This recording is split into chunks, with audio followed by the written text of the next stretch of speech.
Season 1.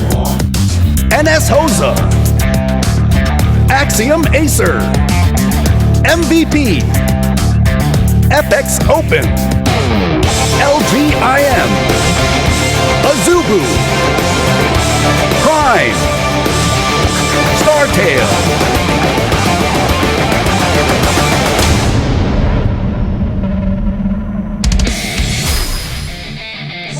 Welcome back. The Lean Octopus is out. He's out early. Can he stop the streak of Vampire, now known as Super, here at the GSTL? Lucky was not able to take down Super. Now it is up to the Lean Octopus to do what his teammate couldn't. Already 2 wins for Super, and this is going to be quite interesting. Let's see if Leanoc can do it. Currently, FXO is down 1 point. Yeah. And this is a really unfortunate position for FXO. They need a win today if they want to remain known as the dominant GSTL team. Well, they've already focused so much on the GSTL rather than individual leagues. They're sending Leanoc out so early here that I can't imagine who will be the closer if Leanoc fails.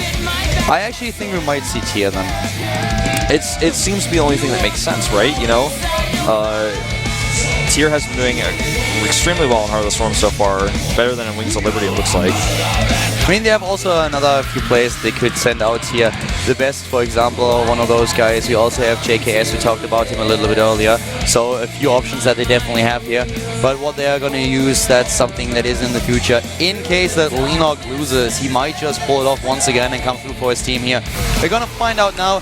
GSTL Season 1 2013, FXO up against Team MVP. They need a win now. Can Leanoc pull through for them?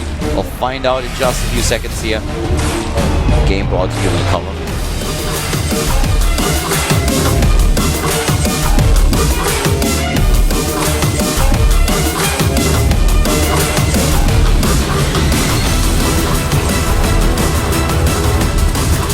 Red City is our map, and to the top left we have our Bros player who started a streak, formerly known as Vampire, now known as MVP Super. He's leveled up. Yeah, he definitely did. And he showed us a strong performance today already. He's now up against the probably strongest player on the FXO roster. Starting to the top right is FXO Leanoc. And Leanoc is a terror. First dubbed Leanoctopus because of his creep spread. It's like he's got tentacles that reach across the map. And with a new creep spread animation, it really feels like he actually is an octopus when he's doing it. Yeah.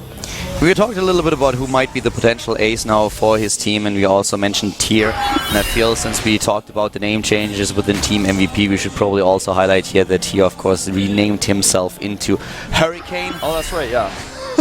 I forgot about that. Yeah, so the winds of change are certainly strong with him. Yeah. We have to find out if he comes out later, but I just thought I should mention it since we were focusing a little bit on pointing out all the name changes in Team MVP. Right now, of course, we have a different Protoss here on the map. This time he is playing for Team MVP. It is, of course, Super, aka Vampire, who performed quite well so far. Leanoc is the one who tries to stop his run now. Whenever I look at these stats on the screen, like some of these stats are like so complicated. I'm like, I just look at them and I'm like, what does that even mean? It's like first and second. There's like all these numbers. I'm like, so I guess this means like when they come out, like their first 2 games, they have a 46.7, but their last game's a 53.2 because Leanoc comes out and just kills everybody. But so like 11 times they won in their end. So I think I figured out those statistics. All right, guys, put those stats away. Wolf's head has already started smoking. I'm like, just whenever like big numbers and stuff come up on the screen, I'm like, I mean, it's hard enough for me to look at P11 and know that that's a Protoss player at 11 o'clock. I look at it, I'm like, yeah, 11 o'clock, yeah, that's the one at the top left, okay. I'm like, oh no, more numbers. You can see that Gumiho and Leanoc are, some of the highest contributors, but Lucky, though, he actually takes second place, surprisingly. And Hurricane is, of course, mentioned here too, aka Tier. One of the things that I wanted to highlight a little bit about Lenok is his recent performance at MLG. In the first round, he was facing Baby Knight, a Protoss player that he was able to defeat without losing a map in the best of 5. But then in the second game, he immediately had to face Innovation, who had an amazing run in this tournament.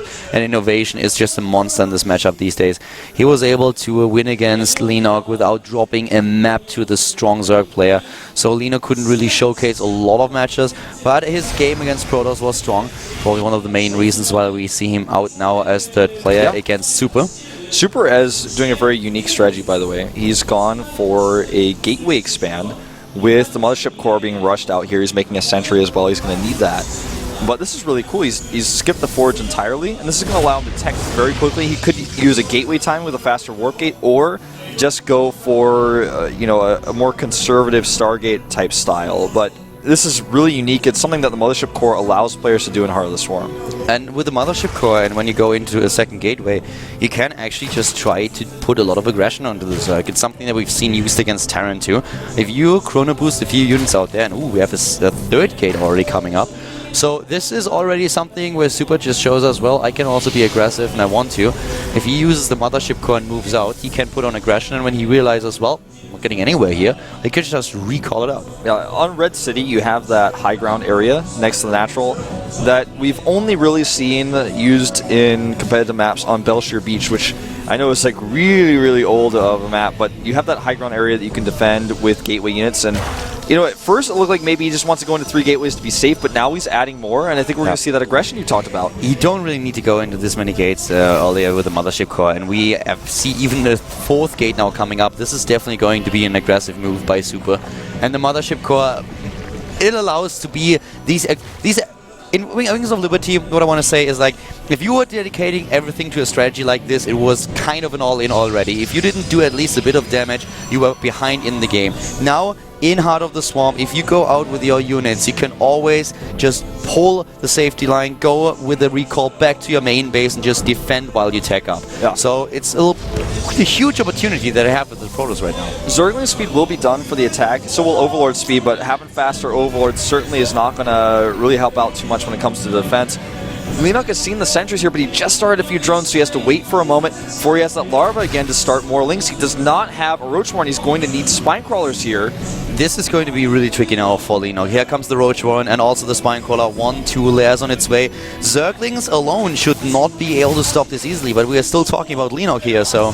Yeah, Selene Octopus, there's no forge upgrades. Remember that as well. Great force fields here, blocking the drones off. He needs to take out those spines, and he will. Here comes the force field on the ramp. The Spine Crawlers are already being attacked. Here comes also the Mothership core. Another force field on the ramp is crucial here for him. Yep, he slows the drones. So many of them are going down. And Lenok, he's in a lot of trouble here. Cancels desperately. He wants to get these roaches out, but the Roach Warren still isn't ready yet, and more Zealots walk across the map. The force field on the ramp, this is key now. He's just making sure that those units will never be able to go to the low ground. More Zealots coming and taking on the Spine Crawler. Yeah, the Lings retreat here. He needs a crucial number of them to be able to do this, but honestly, he's down to 45 supply, and with all these Zealots here with a Sentry support and the Mothership core, I don't see Lenok surviving here. That's it. GG!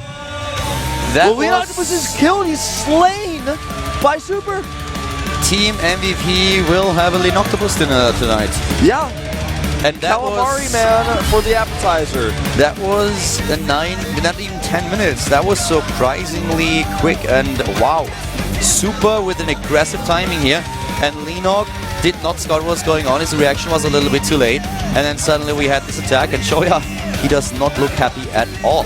No, he certainly does not. He also has one of those wristwatches where he looks fancy. You know the wristwatch they have, you look fancy. You have one of these too, and I want to get one soon, but it's like, normally everyone uses their cell phone to know what time it is, but if you have a wristwatch, it's like, ooh, now he doesn't have to use his cell phone to know what time it is. Like if his cell phone's dead, he'll still know what time it is. I went off on a bit of a tangent there, but FXOpen is in trouble, and Hurricane seems to be the logical choice. I can tell you what time it is. It's time to be extremely concerned if you're on the FXO team. Look at him, he's like, yeah, it's me. He's like moving into position to go to the right side of the bench.